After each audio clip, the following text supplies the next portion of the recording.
인생을 살면서 그래서 나는 뭘 하면서 살아야 하지? 이 질문 앞에서 아무것도 못한 채 멈춰 있었던 적 있지 않으신가요? 저도 20대 초반에 이게 제일 큰 고민이었습니다. 뭘 해야 할지 모르겠고 뭘 하고 싶은지도 모르겠고 그래서 이것저것 찾아보긴 했죠. 사람들은 말합니다. 경험을 해봐라. 혼자만의 시간을 가져라. 여행을 떠나라. 말은 다 맞는 것 같은데 이상하게도 듣고 나면 다시 제자리였습니다. 분명 고민을 하고 있는데 왜 나는 아무것도 시작하지 못하는 걸까? 저는 이 상태가 게으름도 의지 부족도 아니라는 걸 한 가지 구조를 이해하고 나서야 알게 됐습니다. 그리고 오늘 이 영상에서는 왜 지금 아무것도 시작하지 못하고 있는지 그리고 어디서부터 다시 움직여야 하는지 제가 경험한 그 구조를 그대로 말씀드리려고 합니다. 당연한 이야기지만 저도 그랬습니다. 20대 대부분을 솔직히 말하면 허송세월했습니다. 게임도 정말 많이 했고 그 와우의 아제로스 세계에서는 성기사라는 확실한 역할이 있었지만 현실에서는 이도저도 아니었습니다. 자동차 공장, 조선소, 금연공장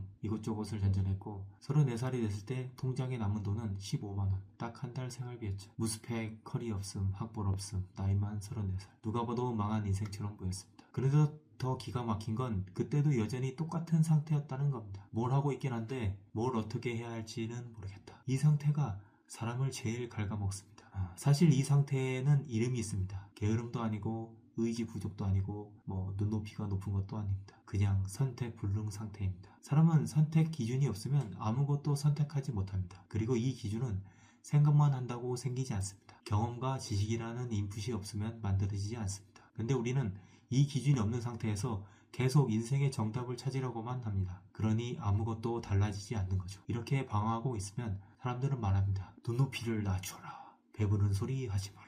놀 바엔 뭐라도 해라. 너만 힘드냐? 하지만 이건 전부 결과만 보고 하는 말입니다.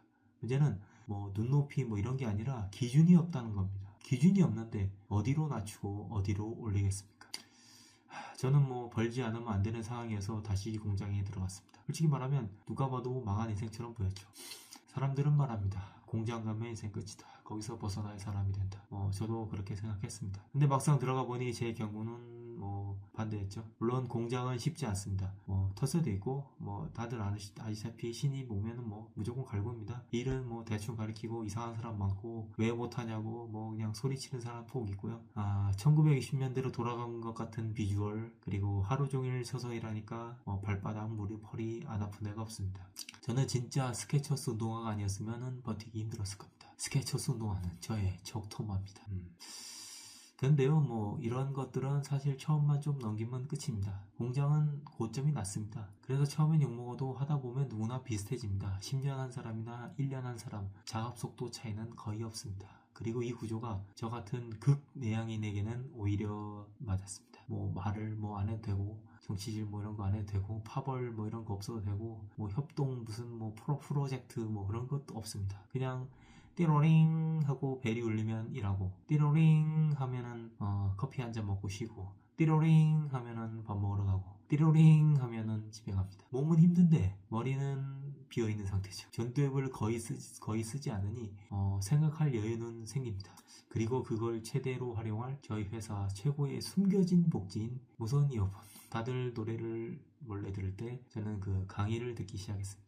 유명하고 훌륭한 전문가분들의 강의, 경제 이야기, 철학, 심리학 등등 유튜브에는 이런 훌륭한 영상들을 얼마든지 무료로 들을 수가 있습니다. 그리고 이런 것들은 또 공장처럼 전두엽을 안 쓰는 직장에서만 할 수 있는 일이죠. 어차피 10시간은 그 자리에 묶여있는데 그 시간을 전부 강의를 통한 인풋으로 써버리니까 사람이 안 변할 수가 없습니다. 일하면서 돈을 벌고 동시에 생각도 바뀌기 시작한 거죠. 그리고 어느 순간 드디어 이 질문에 대한 답이 보이기 시작했습니다.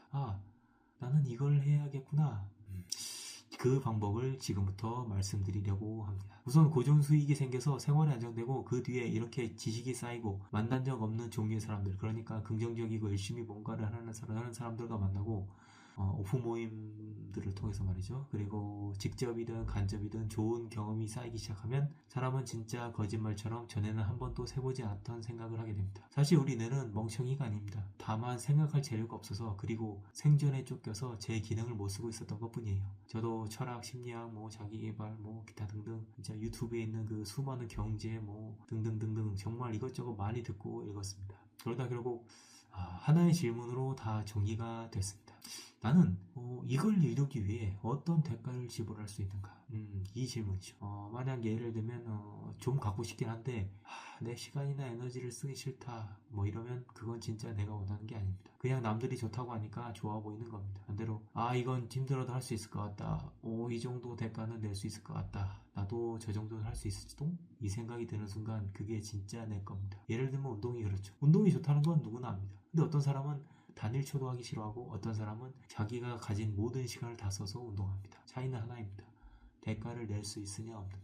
여기서 말하는 대가는 돈만이 아닙니다. 시간, 에너지, 집중력, 외로움, 불안, 헌신. 이 보이지 않는 모든 것들을 포함합니다. 그래서 끌어당김의 법칙도 사람들이 자꾸 실패하는 겁니다. 나는 100억 부자다! 이건 누구나 말할 수 있죠. 근데 100억 부자가 되기 위해 그 사람들의 치른 대가를 나도 낼 수 있느냐를 생각해 본 사람은 아마 거의 없을 겁니다. 그 대가를 낼 각오가 되는 사람만 그걸 진짜로 원한다고 말할 수 있습니다. 결국 답은 간단합니다. 원하는 걸 말하는 게 아니라 그 대가를 먼저 인정하는 것. 그 순간부터 동기부여도 자기개발도 모든 솔루션이 처음으로 의미를 갖기 시작합니다. 대가를 낼 마음이 없는 목표는 전부 잠깐 반짝하다 끝납니다. 저도 그렇게 수없이 돌아왔으니까요. 핵심은 하나입니다. 내가 기꺼이 대가를 지불할 수 있는 일. 그게 내가 진짜 원하는 일입니다. 이 영상은 공장에 들어가라는 이야기가 아닙니다. 다만 지금 그저 생각만 하면서 방에 있거나 죽지 못해 좀비처럼 회사를 다니고 있다면 한 번쯤은 지금까지 해보지 않았던 다른 선택지를 고민해봐도 좋겠다는 이야기입니다. 한 번도 가보지 않았던 강연, 한 번도 보지 않았던 책, 한 번도 보지 않았던 유튜브 영상. 사람은 각자 이미 선택을 하고 살아갑니다. 근데 그 선택을 왜 했는지 이유를 모를 때 그 삶이 괴로워지는 거죠. 매트릭스2에서 오라클이 네오에게 이런 말을 합니다. 선택은 이미 했어. 이제 왜 그 선택을 했는지 이유를 찾아야지. 지금 우리가 해야 할 일도 바로 그 이유를 찾는 일입니다. 내 재능과 하고 싶은 일은 사실 나도 모르지만 이미 정해져 있습니다. 그러기 위해서는 결국 공부가 필요합니다. 국영수가 아니라 삶을 이해하는 진짜 공부 말이죠. 저는 그 해답을 공장에서 찾았습니다. 여러분은 어디서 찾게 될지는 모르겠습니다. 그리고 또 깨달은 한 가지. 회사는 내 꿈을 키워주는 곳이 아니라 사장님의 꿈을 도와주고 그 대가로 월급을 받는 곳입니다. 그래서 회사는 내 인생의 목적이 아니라 내가 하고 싶은 일을 하기 위한 자원을 얻는 발판에 가깝습니다. 이걸 받아들이면 회사에 덜 기대가 되고 대신 내 인생에 더 책임을 지게 됩니다. 결국 중요한 건 어디에 다니느냐가 아니라 내가 어떤 삶을 살고 싶은가겠죠. 모두 내가 선택한 삶을 사시길 기원하겠습니다. 긴 영상 시청해주셔서 감사합니다. 김준이었습니다.